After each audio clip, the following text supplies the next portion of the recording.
सपने जैसे दृश्य में मैना ने उसे पहली बार देखा। घने वीरान जंगल के बीच एक पत्थर पर बैठा युवक, उलझे बाल, घायल शरीर और आंखें जो किसी पुराने दुख की राख में अब भी धधक रही थी।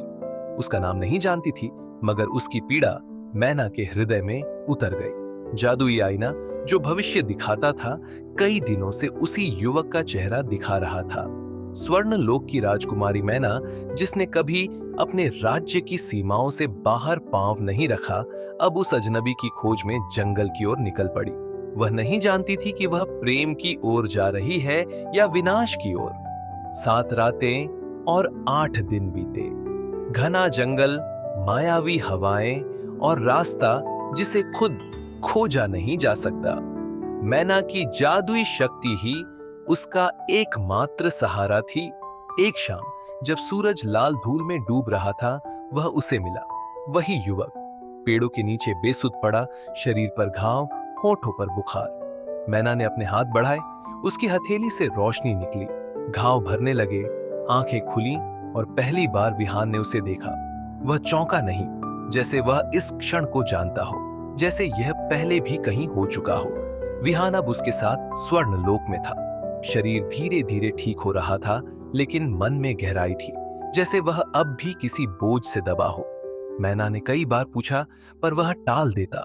एक रात जब चांदनी ठंडी पड़ चुकी थी, उसने धीरे से कहा, मैं एक राजकुमार था, मेरा राज्य था नीलवृत, लेकिन एक दुष्ट जादूगर ने सब छीन लिया, महल जला दिया, परिवार खो गया और मुझे भगा दिया गया। मैना की सांसें थम गईं, लेकिन विहान की आवाज अभी पूरी नहीं हुई थी। भागते हुए जंगल में एक साधु मिला था। उसने कहा, अगर किसी ने तुझसे प्रेम किया तो उसका विनाश निश्चित है, तू श्रापित है विहान। और फिर वह हवा हो गया, पर उसकी आंखें अब भी मेरे सपनों में आती है।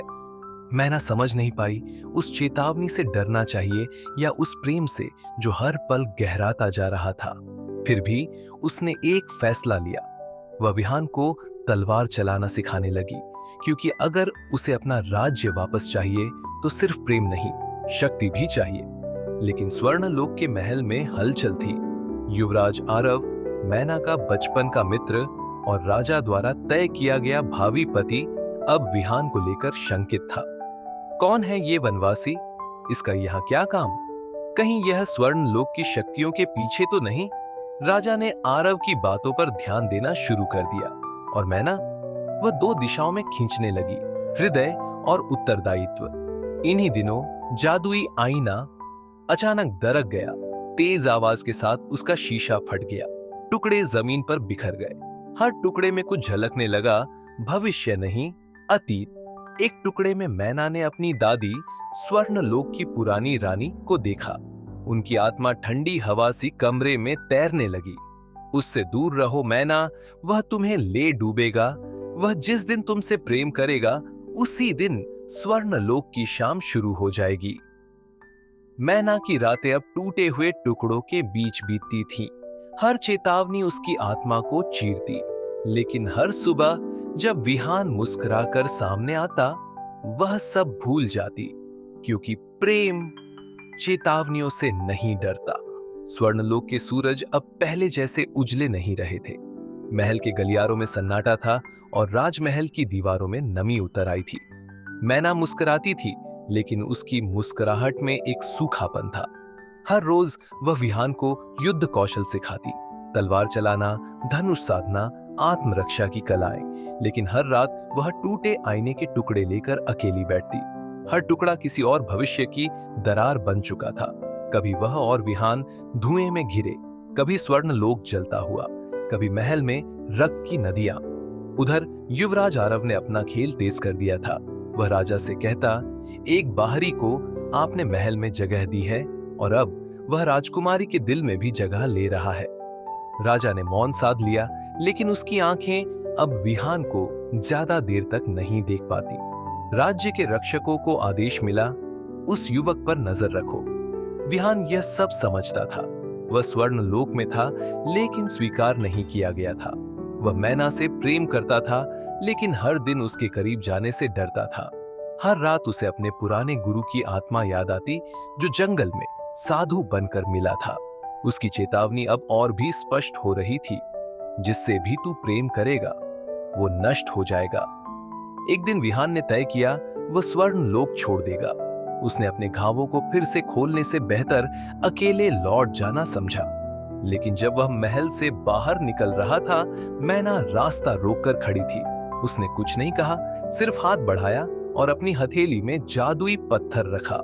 इसमें तुम्हारा मार्ग छिपा है, वह बोली। कभी तुमने मुझसे प्रेम किया हो तो लौट आना। विहान रुक गया। पहली बार उसने अपने डर से लड़ने की कोशिश की। उसी रात स्वर्ण लोक की सीमा से बाहर एक अंधकार फैला। भयानक बिजली और उसके साथ एक परछाई। वह दुष्ट जादूगर जिसने विहान का राज्य लूटा था, अब स्वर्ण लोक की ओर बढ़ रहा था। उसे खबर मिली थी कि विहान अब फिर से जीवित है और स्वर्ण लोक में है।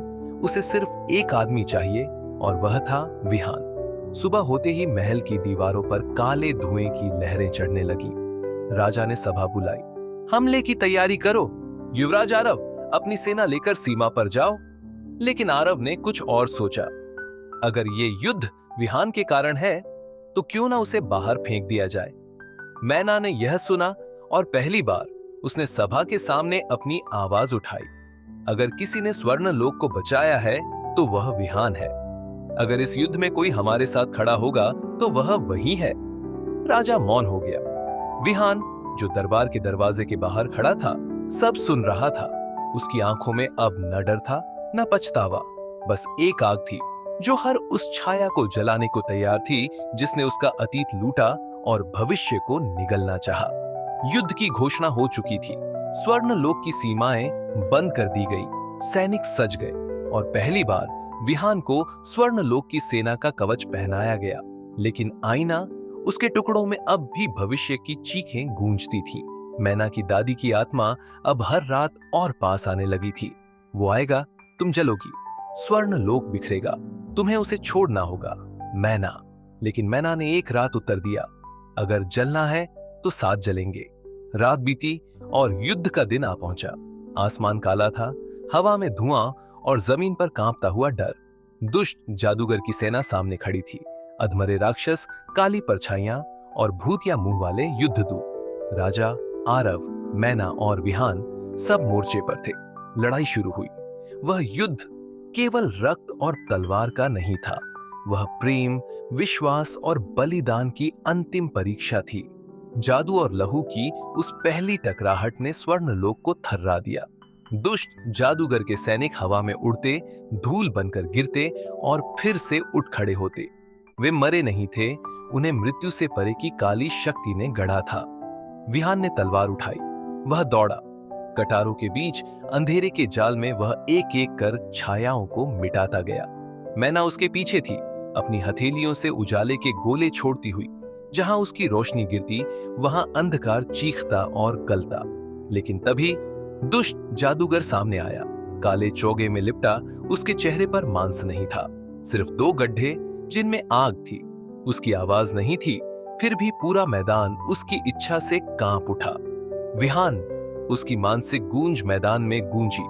मुझे तुझसे कुछ नहीं चाहिए, सिर्फ तेरा अंत। राजा, जो युद्ध का संचालन कर रहे थे, पीछे हटने लगे। हमें रक्षा मोर्चा मजबूत करना होगा।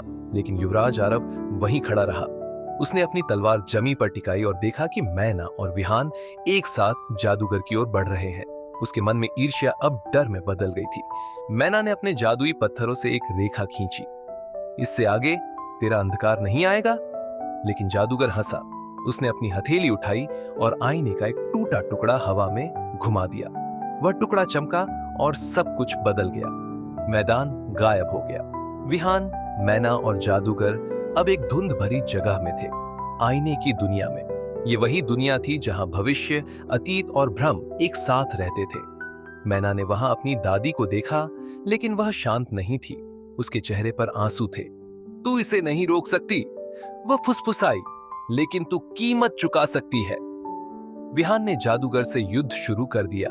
उनकी तलवारें नहीं टकराईं, उनकी इच्छाएं भिड़ी। विहान की हर स्मृति, हर डर, जादूगर ने उसे सामने खड़ा किया। उसे अपने पिता की लाशें दिखी। उसे अपने गुरु की जलती हुई झोंपड़ी दिखाई दी।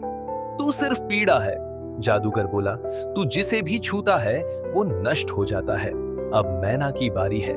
तभी मैना ने अपने दोनों हाथ ऊपर उठाए और आईने के सभी बचे टुकड़ों को बुलाया।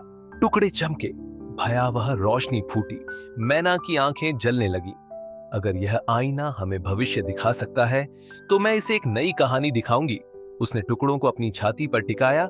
जादूगर चीखा। विहान दौड़ा। एक विस्फोट हुआ। जब धुआं हटा तो आईना पूरी तरह चूर चूर हो गया था। मैना जमीन पर पड़ी थी, निश्चल। उसकी सांस चल रही थी, लेकिन उसकी आंखों में कोई पहचान नहीं थी। राजा, आरव और शेष सैनिक जब मैदान पर पहुंचे, उन्होंने देखा जादूगर की सेना मिट चुकी थी। विहान जमीन पर बैठा था, मैना का सिर अपनी गोद में लिए। उसके चेहरे पर आंसू नहीं थे, बस एक गहराई थी जिसमें अब भविष्य भी नहीं झांक सकता था। राजा आगे आए, विहान को देखा, फिर मैना को, और पहली बार उनके चेहरे पर कोई आदेश नहीं था, सिर्फ मौन। रात को महल के भीतर विहान ने अकेले में एक टुकड़ा बचा रखा था, आईने का सबसे चमकदार टुकड़ा। उसे मैना की यादों को लौटाने के लिए इस्तेमाल किया जा सकता था, लेकिन कीमत थी। अगर वह टुकड़ा सक्रिय होता तो स्वर्ण लोक की सारी भविष्यवाणियां फिर से जाग जाती, और अगर किसी भी भविष्य में तबाही छिपी होती तो वह अब भी आ सकती थी। उसने टुकड़े को देखा, फिर उसे चूमकर खिड़की से बाहर फेंक दिया। सुबह जब मैना की आंखें खुली, उसने विहान को देखा जैसे कोई अजनबी। वह मुस्कुराई। तुम कौन हो? विहान ने उसकी हथेली पर वही जादुई पत्थर रखा। तुम्हारे मार्ग का एक मुसाफिर। और फिर वह चला गया, बिना कोई नाम बताए, बिना कोई निशान छोड़े। स्वर्ण लोक बच गया, दुष्टता मिट गई, और जादुई आईना अब सिर्फ एक किंवदंती था। लेकिन जब भी महल की सबसे ऊंची मीनार पर हवा बहती, उसमें कोई धीमी सी फुसफुसाहट सुनाई देती थी।